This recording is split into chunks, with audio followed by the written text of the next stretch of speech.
Ketika kita memilih jalan Allah, mungkin akan banyak pengalaman-pengalaman unik yang kita alamin sepanjang jalan. Kalau kita ngambil jalan yang lain, kayaknya lempeng, cuman nggak sampai. Lurus tuh, nggak tahu kemana tuh. Kalau jalan Allah kadang berliku. Dan banyak sekali pengalaman di jalan itu yang buat kita makin yakin sama Allah. Bikin kita makin bisa survive dari masalah yang akan datang. Bikin kita lebih tough ketika menghadapi masalah. Kenapa? Dididik oleh lika-liku perjalanan tersebut.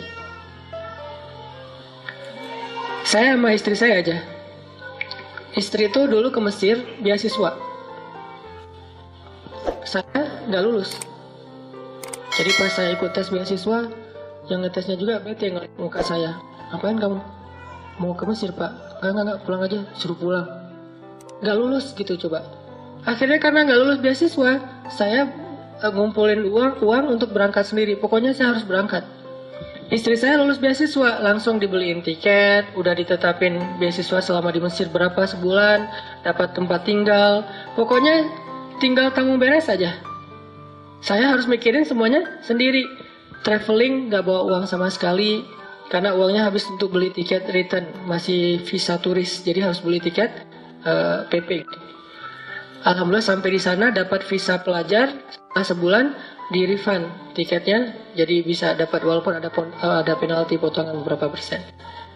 Tapi lika-liku perjalanan itu bikin makin yakin, oh benar ya, kalau kita niatnya karena Allah. Saya karena Allah nggak ya waktu itu?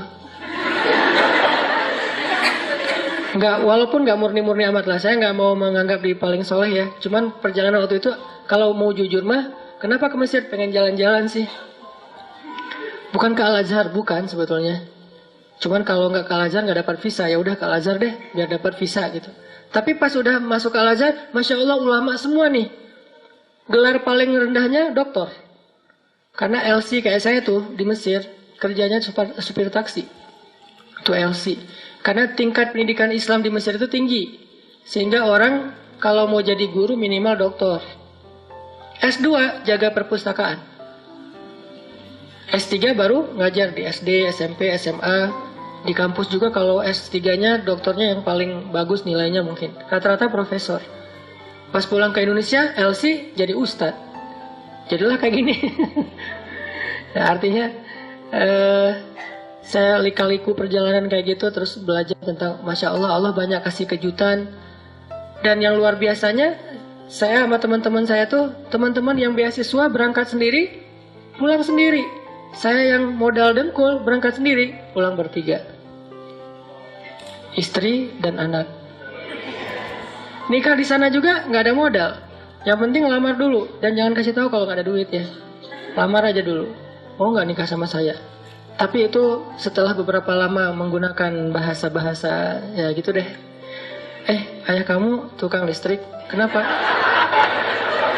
Kok tahu gitu ya? Saya suka kesetrum kalau dekat kamu. Andre Taulani lah pokoknya. Udah beres, lamar, nelfon ibunya, Bu saya pengen lamar anak ibu. Oh, gimana anaknya? Ya anaknya udah setuju Bu gitu. Aku langsung mewakili anaknya, padahal anaknya juga belum jawab. Oh ya udah saya terserah anaknya. Udah beres semuanya baru bilang, boleh minjem duit dulu nggak buat mahar? Nah, baru dikasih tahu nggak ada duit. Alhamdulillah dipinjemin sama istri, sampai sekarang belum dibayar. Pinjemin $500. Saya pakailah $500 itu buat kerja di Arab Saudi sebagai guide pas musim haji. Dorong gitu ya. Awal-awalnya nggak dapat job sama sekali, nggak ada mungkin nggak ada pelanggan. Jadi saya naik di atas dorongan wheelchair gitu, duduk aja depan. Ya Allah, nggak adakah hamba-hambamu yang sakit hari ini gitu ya. Dari pagi sampai sore ditungguin nggak ada yang sakit. Kayaknya jamaah haji sehat walafiat. Dan itu musibah buat saya.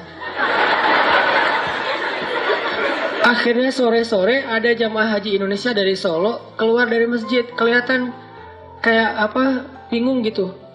Langsung saya sampai ini kayaknya calon-calon nih, saya datengin. Bu, kenapa? Ya dek, saya kesasar nggak tahu pulang ke arah mana. Oh ya ikut saya aja. Padahal saya juga baru di situ nggak tahu. Ibu emang dari mana? Solo. Penginapannya di mana? Di daerah apa? Nggak tahu makanya. Oh gitu, ya udah ikut saya aja Bu. Ada emang tahu? Insya Allah pede nih. Bismillah. Ya Allah, masa saya akan lapar hari ini kan? Nih kayaknya nih rezeki yang Allah datangkan. Tapi kan kita harus ngadapin challenge-nya dulu. Jalanin. Jalan sama ibu tuh sambil ngobrol. Ternyata saya juga asal milih jalan sebetulnya. Nggak tahu kemana. Ternyata pas lagi jalan, Dek, itu kayak tempat tinggal ibu tuh. Benar Bu, coba deketin. Oh iya benar, alhamdulillah. Adek tahu aja jalannya dan segala macam. Mana saya tahu. Allah yang ngasih tahu. Akhirnya dia ketemu teman-temannya. Sepanjang jalan kita ngobrol, dia rekomendasiin saya ke teman-temannya. Ujungnya apa? Dia besok bisa nggak ngantar kita lagi ke masjid supaya nggak kesasar. Oh siap. Dah. Mulai, dia ini ada nenek-nenek minta didorong. Alhamdulillah lancar. Pulang-pulang bawa beberapa ribu dolar, itu modal pernikahan kita. Kalau udah azam menikah, baru Allah kasih rezeki. Tapi kalau masih tanggung, nggak dikasih. Makanya kalau pengen dapat kejutan dari Allah, mantepin dulu aja akad sama Allah. Ya Allah, saya pengen nikah. Ya udah, saya kasih rezeki. Kan bagian masing-masing kan, bagian kita menikah, bagian Allah memberi rezeki. Sehingga kalau kita datang ke calon mertua, nggak usah khawatir dengan pertanyaan-pertanyaan mainstream standar gitu. Kerja di mana? Lagi cari kerjaan, Pak.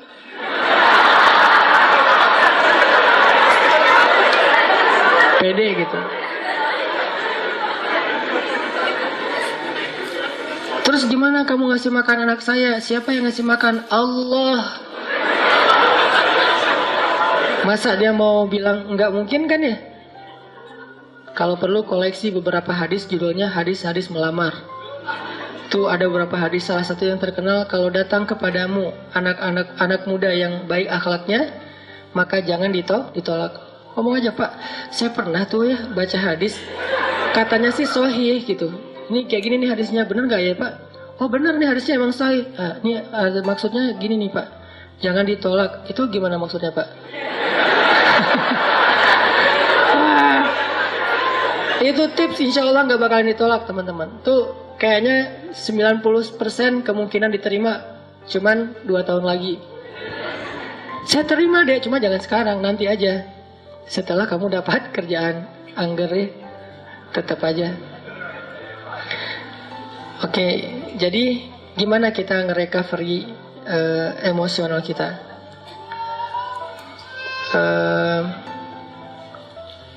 Allah Subhanahu Wa Taala berfirman di dalam surat, kalau tidak salah Al-Ma'arij, Innal insan khuliqa halu'a, idza massahu syarr jazua, wa idza massahul khair manu'a. Manusia itu labil. Idza massahu syarr jazua, wa idza massahul khair manu'a. Emang kayak gitu. Manusia itulah labil. Terus recovery kelabilannya tuh kayak gimana? Ternyata recovery itu akan cepat dan bertahan kalau kita belajar yakin dan berpegang teguh kepada Allah. Cepat recovery-nya teman-teman. Para sahabat Nabi itu, gimana pun mereka soleh, mereka tetap manusia, kadang emosional juga. Tapi recovery-nya cepat. Contoh, Abu Bakar pernah sakit hati sama keluarganya, ada saudaranya yang memfitnah Aisyah. Dia nuduh Aisyah itu selingkuh. Sakit hati kan Abu Bakar? Akhirnya karena Abu Bakar sakit hati, Abu Bakar pun bersumpah. Abu Bakar posting juga, kata Abu Bakar, demi Allah, saya nggak bakalan ngasih lagi pertolongan dan bantuan kepada orang itu selama-lamanya. Kenapa? Udah terlanjur sakit hati sama dia. Bersumpah Abu Bakar, nggak akan nolongin dia lagi. Ternyata Allah komen di postingan itu. Apa komennya Allah? Janganlah seseorang yang diberikan kelebihan harta di antara kalian, surat An-Nur, bersumpah untuk tidak membantu saudaranya. Maafkanlah, berlapang dadalah. Tidak sukakah kalau kamu Allah mengampuni dosa-dosamu? Ala tuhibbuna ayyaghfirallahu lakum? Akhirnya ketika Abu Bakar baca komen ini, astagfirullahaladzim, langsung Abu Bakar delete postingannya. Posting baru, mulai sekarang saya akan bantu dia 2 kali lipat. Allah langsung first like ya. Itu yang terjadi di dalam surat An-Nur. Kenapa Abu Bakar sedih? Karena beliau manusia. Kenapa Abu Bakar sakit hati? Karena beliau manusia. Sesoleh apapun tetap aja dia manusia. Cuma recovery-nya cepat. Kenapa? Karena berakadnya dengan Allah, bukan dengan makhluk. Kalau kita berakad dengan makhluk, susah recovery-nya. Tergantung orang itu. Kalau kita berakad dengan Allah, cepat recovery-nya. Karena Allah Rahimun, Rahmanun, Karimun, Jawadun.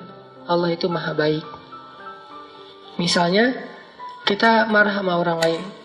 Terus kita maafin dia. Apa akad dengan Allah? Nanti Allah maafin saya. Makin besar dosa orang yang kita maafin, makin besar dosa kita yang dimaafin sama Allah. Dosa apa yang paling besar yang dilakukan seseorang kepada kita? Tadi, ditikung.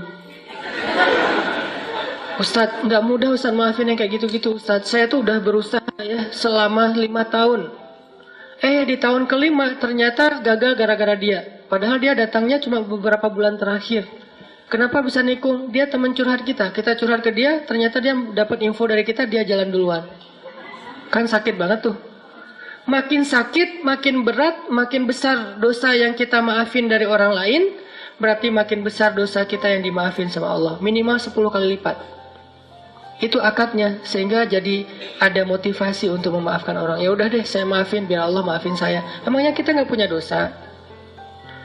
Kalau kita mau ngitung dosa kita, nggak usah jauh-jauh. Dosa sholat aja kita udah banyak tuh. Kita udah ninggalin sholat sejak kita balik usia 12 tahun. Kan kita dulu sering ngerasa 12 tahun tuh masih anak kecil ya. Sehingga sholat suka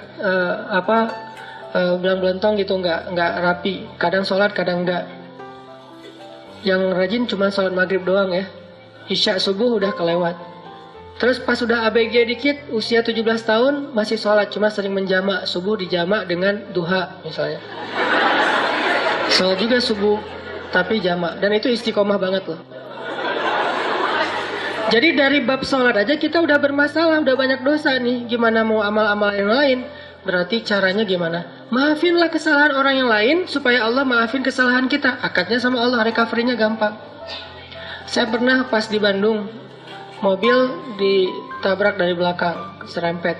Akhirnya penyok dan agak rusak. Terus orangnya marah duluan. Mungkin cara dia marah duluan biar ketahuan bahwa kita yang salah. Dia turun langsung marah-marah. Saya bilang, tenang aja, jangan marah-marah. Kita selesaikan baik-baik.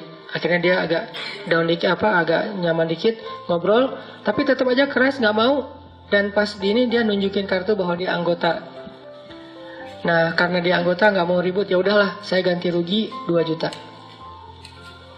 Pas sudah ganti rugi 2 juta, dia pergi, saya berdoa, Allahumma ajurni fi musibati wa khluf li khairan minha.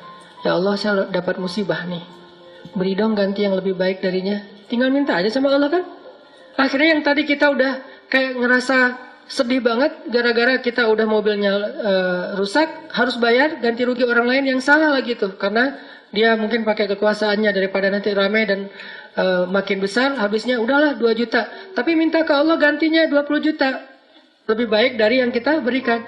Gak lama seminggu kemudian benar-benar Allah ganti 20 juta cash. Bukan sedekah, jangan selalu menerjemahkan keajaiban itu dalam bahasa sedekah. Bisa juga dapat usaha apa, jualan apa yang keuntungannya banyak. Kayak saya dulu di Mesir jualan bakso. Kalau ada acara-acara kayak gini nih, ini saya ngeliat teman-teman di Jepang kayak nostalgia lagi kondisi dulu di Mesir ya. Lagi ada acara mahasiswa Indonesia di sana, namanya PPMI gitu. Saya jualan bakso, tapi saya nggak bisa bikin bakso, teman yang jualan. Terus saya bilang, ya udah kita bagi hasil aja ya, bagi 2, kamu 30%, saya 70 gitu. Dia mau, alhamdulillah dia bikinin, terus saya ini jual. Terutama buat acara mahasiswa Malaysia. Kenapa?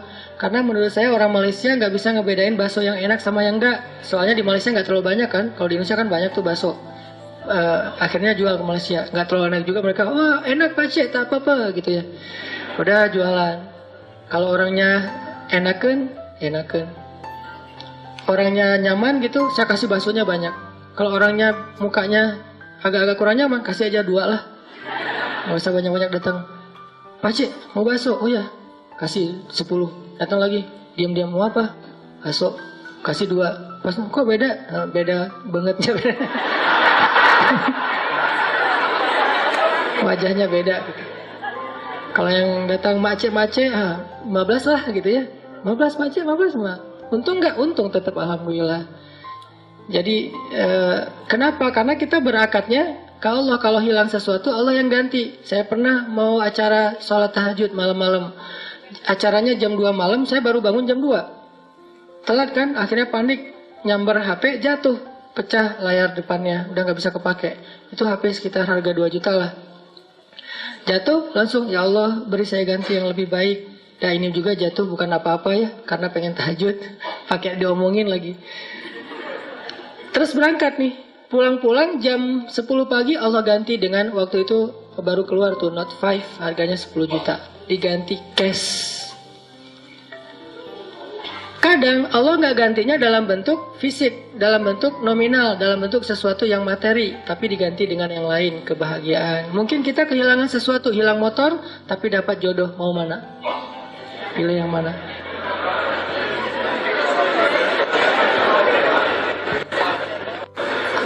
Jadian nih, gara-gara nikmat hilangnya motor. Pas ketahuan kita nggak punya motor, putus lagi.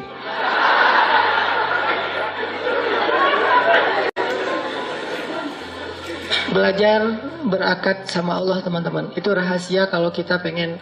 Karena Allah itu nggak pernah, pertama ingkar janji itu nggak pernah. Innallaha la yukhliful mi'ad, nggak pernah ingkar janji. Kedua, Allah itu nggak pernah misalnya, maaf ya lagi sibuk, nggak ada tuh.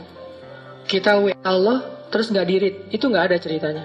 Contreng dua sih, cuman nggak biru-biru, nggak dirit lama gitu.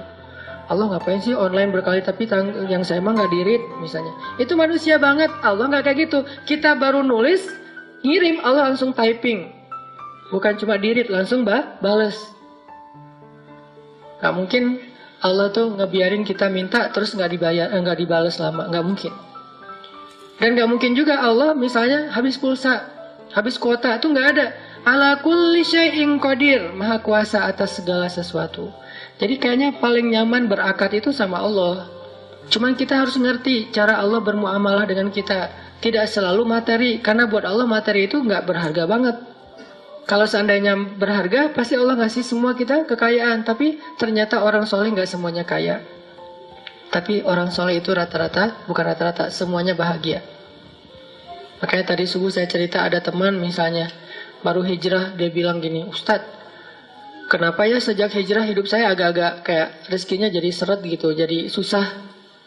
Gimana ceritanya? Iya, saya udah dulu mah lancar, sekarang malah jadi susah. Saya bilang, enggak, karena buktinya kamu hijrah juga karena kebanyakan hutang kan. Berarti selama ini sebelum hijrah, enggak lancar rezekinya, yang lancar hutangnya. Setelah hijrah, Allah permudah untuk membayar hutang itu. Bukan rezekinya seret, tapi rezekinya dibagi. Sebagian dipakai, sebagian untuk bayar hutang. Allah udah kasih solusi. Nggak mungkin lah Allah ngecewain kita yang berhijrah karena Allah. Itu nggak mungkin.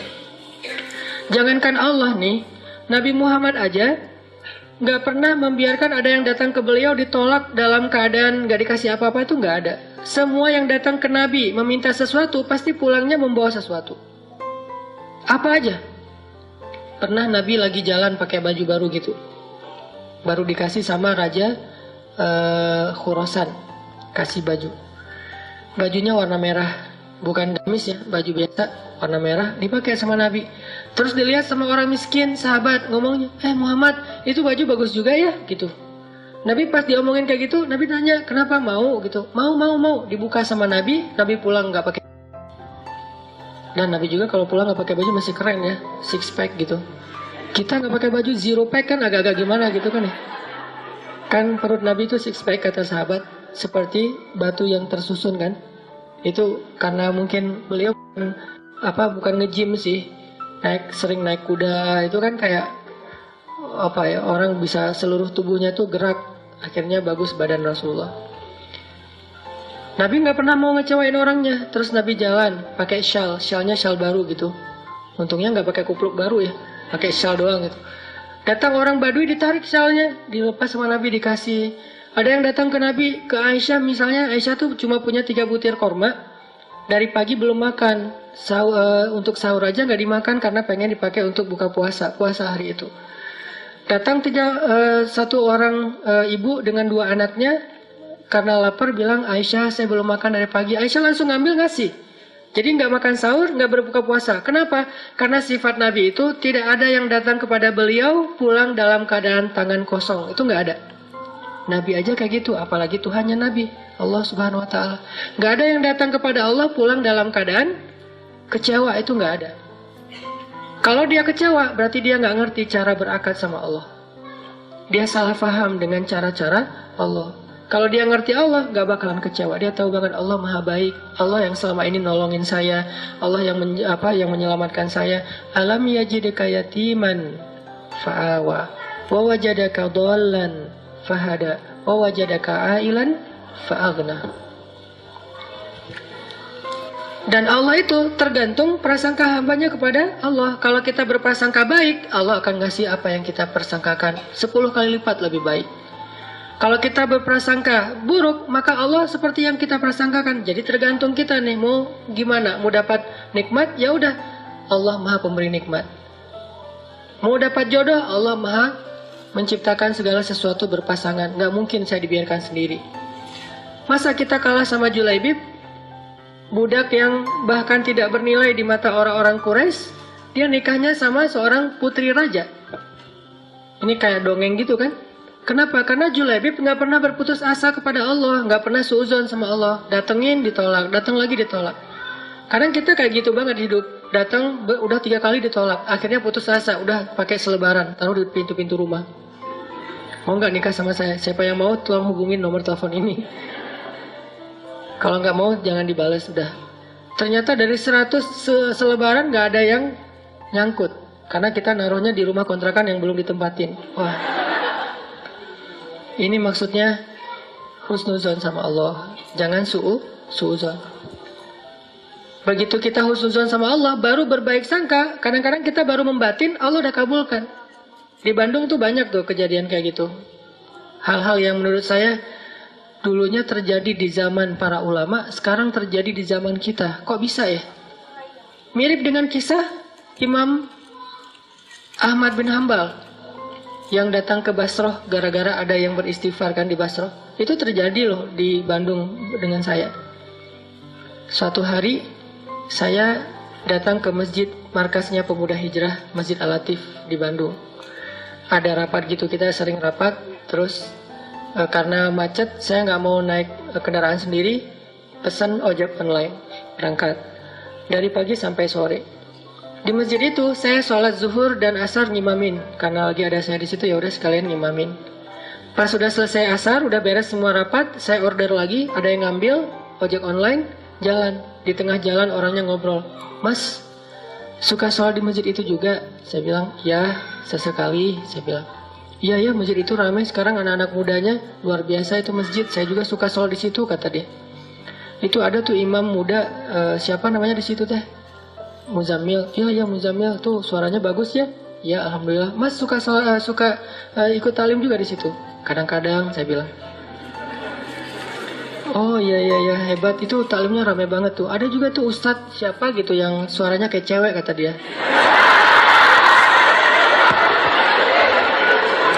Saya mulai nih, nyari masalah nih tuh. Tapi saya senang dengar boosternya YouTube segala macam, gurunya Muzammil, siapa ya namanya? Siapa? Hanan? Iya Hanan gitu, itu luar biasa. Mas suka dengar ceramahnya juga? Suka. Dan saya nggak bohong kan, karena emang saya kadang-kadang dengerin booster, 1 minute booster itu juga kayak dapat hidayah. Dapat hidayah dari diri sendiri. Saya dengar, Masya Allah nih Ustadz enak juga ya ceramahnya. Saya kayak dapat hidayah dari ceramah diri sendiri. Kayak misalnya ceramah tentang diri, nge-reject Allah. Allah manggil, reject. Sehari 5 kali kita nge-reject Allah, tapi Allah nggak pundung. Kita baru mungkin ngerasa kayak belum dikabulkan doa aja, udah pundung fisabilillah. Kan banyak yang pundung fisabilillah. Pundung di jalan Allah kan banyak tuh. Allah nggak pernah pundung. Itu bikin saya, iya ya Allah sering kita reject tapi nggak pundung. Datang lagi besok, datang lagi lusa, datang lagi. Bertahun-tahun Allah manggil kita, seringnya kita reject. Rejectnya itu kasar lagi tuh. Kok udah azan aja sih, kan kasar banget ya rejectnya. Nah itu saya bikin, oh Masya Allah nih ceramahnya luar biasa, dapat hidayah. Saya juga senang dengar ceramahnya, saya bilang, iya. Mas di situ jadi jamaah atau orang PKM juga? Ya ngurus masjid juga sedikit-sedikit. Dia mulai curiga gitu. ngeliat ke belakang dikit-dikit. Mas tadi yang imam sholat zuhur ya? Ya, saya bilang. Asar juga? Ya. Mas ini namanya siapa gitu? Saya bilang Hanan. Hanan yang mana nih? Mulai oleng dia tuh. Hanan Ataki langsung wah gitu. Berhenti rame heboh di perempatan jalan, coba semua orang ngelihat ke arah kita. Hanan Ataki, masya Allah gitu, dia langsung berhenti. Memang lampu merah sih, bukan gara-gara itu, berhenti. Langsung berhenti terus ngeliat dia ngomong, masya Allah, saya selama ini tuh sering berdoa, ya Allah kalau ikut talim, saya pengen banget ketemu Ustadz itu, tapi jangan di taklim yang berdua gitu, gimana caranya? Istighfar, salawat. Ternyata Allah kabulkan sebulan doang loh, dia kayak gitu. Sebulan kemudian Allah kabulkan, saya order ojek online, dia ngambil, akhirnya kita satu ojek berdua. Ngobrol sepanjang jalan, sampai ke rumah tuh heboh. Di rumah dia minta selfie, sampai ke tetangga pada ngeliat, ada apa sih, ramai gitu. Heboh gitu kan? Masya Allah, ternyata dia berdoa dengan istighfar dan salawat. Allah kabulkan, bukan saya yang soleh, dia yang soleh, makanya doanya dikabulkan. Kayak saya cerita, dia saya mah bukan tipe istri saya, justru dia nggak pengen yang kayak saya. Kenapa? Banyaklah. Pertama, dove lah ya, warnanya agak gelap, keseringan di pantai. Terus yang kedua orang Sumatera. Kan buat orang Jawa mungkin Sumatera dianggap keras gitu ya. Padahal enggak kan? Sumatera itu dianggap keras. Ada yang curhat Apalagi orang Sumatera kuliah di Mesir. Mesir itu Sumateranya Arab. Yang paling keras tuh Mesir tuh di Arab teh. Tapi walaupun keras mereka tuh orangnya nggak baperan. Keras doang, cuman nggak sampai ke hati. Ngomong nyapa, hey bro, tapi kayak orang marah-marah. Kamu ini nyapa atau marah? Nyapa, oh ya. Saking ininya. Sehingga buat istri saya ketemu orang Sumatera. Awal-awal nikah itu banyak yang nggak nyambung. Menurut istri saya lagi marah. Menurut saya nggak lagi marah. Salah saya apa? Saya bilang. Dia udah baper misalnya. Karena beda culture antara Jawa sama Sumatera. Sumateranya Aceh pula. Yang di kampung saya itu memang markasnya GAM juga. Jadi kita terbiasa ngomongnya teriak-teriak. Akhirnya istri saya ngambek pas kita mau foto wedding lagi tuh. Habis nikah mau foto berdua, foto keluarga. Ngambek, akhirnya dia naik tram yang di tengah kota itu yang lambat gitu tuh. Dia naik, saya kejar, tapi di slow motion gitu. Saya kejar, akhirnya karena nggak kekejar, dia naik di gerbong depan, saya di gerbong belakang. Tapi saya berdiri di pintu ngelihat kalau dia pas sudah berhenti di halte mana, saya lihat dia turun nggak? Oh belum turun, saya tungguin. Belum turun, pas dia turun saya turun juga. Wah ngejar-ngejar. Akhirnya kita foto dalam keadaan bete. Dan foto itu masih ada sekarang. Wajahnya wajah bete. Saya bukan tipenya banget tuh. Ditambah lagi di Mesir, saya bukan orang yang terkenal yang nilainya bagus, yang berprestasi secara akademik seperti Ustadz Abdul Somad. Enggak. Main aja kerjaannya. Sehari makan di restoran itu 3 kali. Kenapa? Karena saya sambil kuliah, sambil kerja kan. Alhamdulillah kasih banyak rezeki tuh. Beasiswanya banyak, terus saya dolar keliling lah. Terus bakso, tahu, segala macam lah. Pokoknya air-air cinta aja. Habibur Rahman yang menulis buku itu bukan cerita tentang beliau. Justru cerita tentang saya yang nggak nulis. Karena yang kayak saya itu ada beberapa orang yang emang kerja mungkin kurang mampu lah ya. Tadi anak tukang pangkas kan. Lagian saya ngirim ke adik-adik saya yang lagi sekolah di Aceh. Saya kirim, mak butuh apa? Ya mau mau Ramadan tapi di rumah nggak ada kulkas. Ya udah berapa harga kulkas? Dikirim beri kulkas. Kulkas pertama ada di rumah kita tuh pas saya di Mesir. Mak, butuh apa lagi? Ya mau pasang telepon, masa mama harus ke tetangga terus, nggak enak kalau ditelepon sama kamu. Ya udah pasang, kirimin. Adek butuh apa? Baju baru, kirimin. Alhamdulillah ada rezeki nih. Nah, tadi cerita apa? Apa tadi teh? Kok jadi kemana-mana? Ya itulah pokoknya. Intinya agak gagal fokus. Intinya bahwa ketika saya di Mesir itu, alhamdulillah saya itu bukan tipe istri tapi dia bisa terima. Pas saya datang kayak nggak bisa nolak gitu. Kenapa? Karena kita kuat-kuatan doa. Mungkin ternyata Allah lebih mengijabah doa saya daripada doa dia. Kalau dia, ya Allah jangan yang itu, jangan yang itu, jangan yang itu. Saya, ya Allah yang itu banget deh. Ternyata Allah mengijabah. Ustadz dilawan ya. ya Allah. Tahajud, begitu diterima, tahajudnya lupa. Kebiasaan manusia tuh gitu. Ya Allah, yang itu banget, yang itu banget. 4 ciri yang ada, yang dia pantengin. Gak boleh saya banget, ada pada saya 4-4-nya.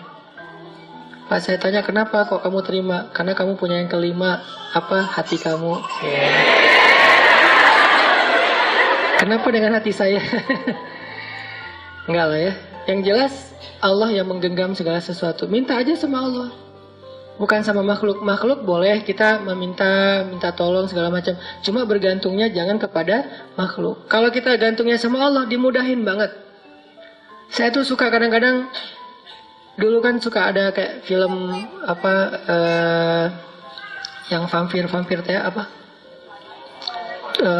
Ya, New Moon ya, yang versi terbarunya kan ya.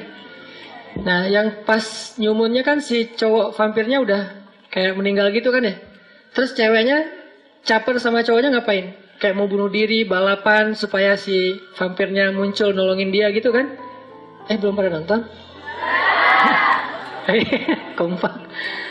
Nah, kita tuh harusnya dalam bahasa yang lain analoginya ke Allah tuh kayak gitu. Saya suka banget gambling tapi akadnya ke Allah. Karena saya tahu Allah gak akan biarin saya sendiri. Ngambil aja sebuah resiko, tapi jangan melanggar syariat Allah ya. Karena kalau kita melanggar berarti nggak ada akad sama Allah. Selama kita nggak melanggar syariat, Allah nggak akan biarin kita sendiri. Kayak tadi mau kerja, modalnya modal dengkul, jalanin aja. Mau keluar negeri nggak bawa duit, jalanin aja. Selama kita keluar negerinya bukan mau berbuat dosa. Kerjanya mencari yang halal. Menikah juga untuk menghalalkan hubungan. Kalau kita ngelakuin sesuatu karena Allah, walaupun nggak punya modal, Allah nggak biarin kita sendiri. Dan saya suka ngambil gambling kayak gitu. Dan saya ke Bandung juga dulu nggak ada apa-apa. Kalau istri hidupnya kayaknya lebih mudah nih. Kalau saya emang banyak lika-liku. Istri ke Bandung diterima langsung jadi dosen. Saya jadi TU juga nggak diterima. Kamu nggak boleh di sini. Nggak tahu ya ada apa dengan wajah saya. Kenapa orang gampang sebel ngeliat wajah saya? Kamu nggak boleh. Oh iya Pak, nggak apa-apa gitu. Akhirnya istri ngajar, saya ikut. Kalau nggak boleh ngajar ya udah saya nulis buku tuh. Pertama nerjemahin bahasa Arab ke bahasa Indonesia. Pas sudah capek-capek nerjemahin berapa ratus halaman, pas mau dicetak saya bawa ke penerbit, katanya buku ini udah pernah diterbitin. Dah tahu gitu saya nggak akan capek-capek nerjemahin. Udah gagal nerjemahin, nulis buku sendiri. Ya udah kalau nggak bisa terjemahin saya nulis aja sendiri. Apa yang ada di kepala saya pokoknya capruk aja lah, tulis. Mau ditawarin ke penerbit, semuanya mengatakan ini nggak layak diterbitin. Nggak layak diterbitin, ya udah. Yang kedua nggak layak. Ada yang satu-satunya layak, tapi kayak nggak menghargai penulis gitu. Royaltinya kecil banget dan itu dicicil selama 6 bulan sekali. Wah daripada gitu saya terbitin sendiri aja deh. Bikinlah penerbit sendiri, bukan percetakan. Alhamdulillah dimudahkan sama Allah. Cetak 3.000 eksemplar. Udah dicetak, saya jadi penulis, saya jadi direktur penerbit, saya jadi kuli yang ngangkat-ngangkat buku saya dibawa ke bus malam untuk dikirim ke Sumatera, ke Jawa, angkat. Jadi saya kalau di Bandung tuh ada jalan raya namanya Soekarno-Hatta, gede tuh. Saya nyebrang Soekarno-Hatta sambil ngangkat kardus Marlboro yang isinya buku, bayangin. Angkat 2, satu di sebelah kanan, sebelah kiri. Dan itu penulis buku loh. Ntar, Pak saya mau ngirim buku ini. Buku apa? Adalah buku bagus, penulisnya juga terkenal. Sebelah, udah dikirimin, alhamdulillah nggak balik. Nggak ada yang transfer, nggak balik juga. Sekitar 70% nggak balik, cuma 30% yang balik. Oke, nggak masalah. 1.000 udah dikirimin, nggak balik. 2.000 lagi. Ada pameran buku Islamic Book Fair di Bandung yang biasanya diadain setiap beberapa bulan sekali. Saya minjem stand di situ. Boleh saya pakai satu space kecil di depan standnya? Boleh, kata yang punya standnya. Nah, akhirnya saya bikin X-banner. X-bannernya, orang kan judul buku segala macam. Enggak, wajah saya yang paling gede di situ. Pencitraan kan? Pencitraan ordai lah pokoknya. Pencitraan gede wajah saya. Salah lagi tuh, saya ngambil foto dari handphone. Foto lagi pakai baju kemeja putih. Ternyata di sini kelihatan di kantong ada duit 1.000. Kelihatan lagi tuh. Wah, saya pakai spidol. Saya pakaiin spidol nih, jangan kelihatan duit 1.000. Akhirnya udah ngangkat-ngangkat buku, pakai X-banner, pakai meja kecil, bukunya disusun jadi kayak kipas gitu kan, biar menarik. Saya ke toilet, ganti baju. Tadi kan baju kurir. Sekarang baju penulis, kayak baju kemeja, taruh pulpen, pilot, berdiri di depan itu. Orang-orang lewat, Mas ini buku apa? Buku tentang Al-Quran Bu. Oh ya, siapa penulisnya? Masya Allah, tanda tangan, mulai gitu ya, bikin-bikin event, seminar, training, segala macam. Alhamdulillah dari situ saya coba nambahin usaha deh, mulai jual pulsa M-Kios kalau di Indonesia. Saya punya 60 cabang pulsa di Indonesia, di Bandung maksudnya. 60 cabang pulsa, belum ada Alfamart waktu itu. Belakangan baru di Alfamart jualan pulsa. Sebelum Alfamart jualan pulsa, saya jual 60 cabang di seluruh Bandung. Mulai main jual beli mobil bekas, beli, jual, beli, jual. Jadi kayak punya banyak mobil, padahal cuman gantian aja, beli, jual lagi, beli, jual lagi. Main properti. Masya Allah, ternyata Allah mudahkan. Gak mungkin Allah biarkan saya sendiri. Karena niat saya apa? Gak boleh istri saya menafkahi saya. Itu pantang banget buat saya. Pamali. Gak boleh istri menafkahi saya, harus saya, walaupun mungkin istri punya warisan, punya harta banyak, tetap aja nafkahnya dari saya, dan harus saya ngasih, terbiasa dari kecil, karena emang anak pertama ngasih ke keluarga, jadi harus ada tanggung jawab itu. Ternyata Allah nolong banget, dimudahin, sampai akhirnya yang saya cerita punya rumah, modalnya cuma sholat asar kan, jalan sama istri memotoran kayak gitu, tetap gak bawa jas hujan, siapa tahu hujan gitu kan. Jalan nyari rumah yang harga murah-murah lah. Waktu itu harga tipe 45 itu masih 200 juta. Cari rumah. Azan asar, hayya ala sholah. Masuk ke masjid, kita sholat asar dulu. Sholat asar. Ketemu dengan jamaah. Ustaz ngapain kesini? Jauh padahal dari Bandung. Enggak, lagi jalan-jalan aja. Oh iya, Masya Allah. Jalan-jalan kemana Ustaz? Karena ditanya-tanya terus, saya bilang nyari rumah. Kenapa nggak rumah saya aja? Enggak lah, cari yang kecil-kecil aja Bu. Nggak apa-apa, lihat dulu rumah saya. Ada kolam renangnya loh Ustaz. Hah? Kolam renang? Garasinya 3 mobil, kolam renangnya di belakang, terus ada halamannya kayak backyard gitu, kamarnya 9. Saya langsung putus asa, enggak Bu, itu mah bukan tipe saya. Saya nyarinya yang 2 kamar, yang tipe 45. Enggak apa-apa, lihat aja, dipaksa-paksain. Dan saya mah enggak mau orangnya, dipaksain sama dia. Saya pulang, ditelepon malam-malam. Besok saya tunggu ya Ustaz, datang nih. Pas datang, lihat. Emang bener nih, garasinya juga udah gede, gerbangnya aja tinggi. Kayaknya ini kita mah cuma menghibur aja ya, menghargai orang yang undang, gak akan diambil juga. Ya kata istri saya. Gimana Ustadz? Masya Allah rumahnya besar banget Bu. Ini udah ditawarin 700 juta, gak saya kasih Ustadz. Itu Ustadz, terserah Ustadz deh. Maksudnya 650. Enggak, terserah Ustadz. Bu, saya carinya cuma 300 juta. Ya, diam sebentar. Ya udah, ambil aja. 300 juta. Saya bilang, tapi uangnya cuma 30 juta. Mikir lagi dia. Uangnya cuma 30 juta Bu. Tadinya rencana mau dicicil. Ustaz gak usah sibuk-sibuk nyicil ke bank segala macam. Udah aja ke saya. Berapa uangnya? 30 juta. Bawa sekarang? Enggak sih. Ditransfer ya udah. Berapa lama Pak? Terserah Ustaz. Alhamdulillah 6 bulan lunas. Allah mudahin banget tuh. Akhirnya anak-anak datang, wah kolam renang, loncat-loncat. Lama-lama karena di daerah tinggi dekat Lembang, dingin. Lama-lama gak jadi kolam renang, jadi kolam ikan. Ikannya mati kedinginan.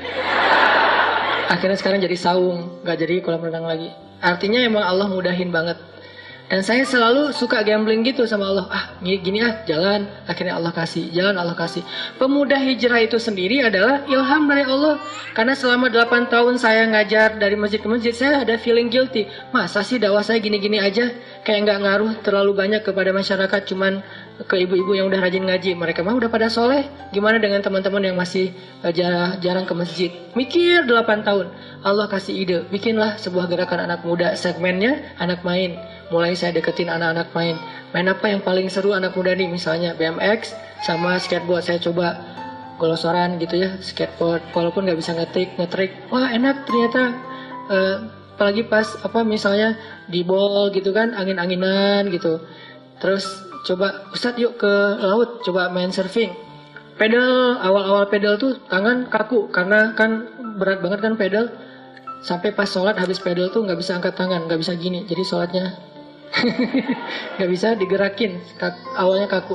Lama-lama teman-teman server, ternyata emang server di Indonesia itu banyak yang legend ya, hebat-hebat. Server-servernya pada respect karena dianggap Ustadz bisa pedal juga udah uyuhan kan. Ustadz pedal doang gitu kan ya. Pas segitu udah lumayan lah untuk Ustadz mah pedal doang, walaupun datang ombak lari gitu. Ombak, Allahu Akbar, lari gitu. Apalagi kalau udah barrel gitu kan, itu bahaya banget. Sampai pernah dihempaskan ke bawah sampai habis ini. Walaupun nggak seperti hempasan masa lalu sih, masih lumayan lah. Dihempasin. Oh, iya. Artinya dimudahin sama Allah dalam jalan dakwahnya sampai alhamdulillah jadi tren di Indonesia. Anak muda berhijrah di seluruh Indonesia sekarang. Anak muda itu rajin taklim ke masjid. Itu semuanya dari Allah. Tinggal mau nggak kita meniti jalan Allah walaupun kadang nggak terlalu jelas. Karena emang nggak mau ngasih tahu kepada kita Allah tuh semuanya dikasih tahu hanya beberapa step ke depan. Biar kita makin yakin sama Allah dan bergantung kepada Allah. Intinya yuk teman-teman belajar lebih yakin lagi sama Allah, berakad dengan Allah ketika kita hidup, libatkan Allah dalam setiap masalah kita. Maka la yudayya'akallah, Allah nggak bakalan ngecewain kita. Itu aja yang bisa saya sampaikan.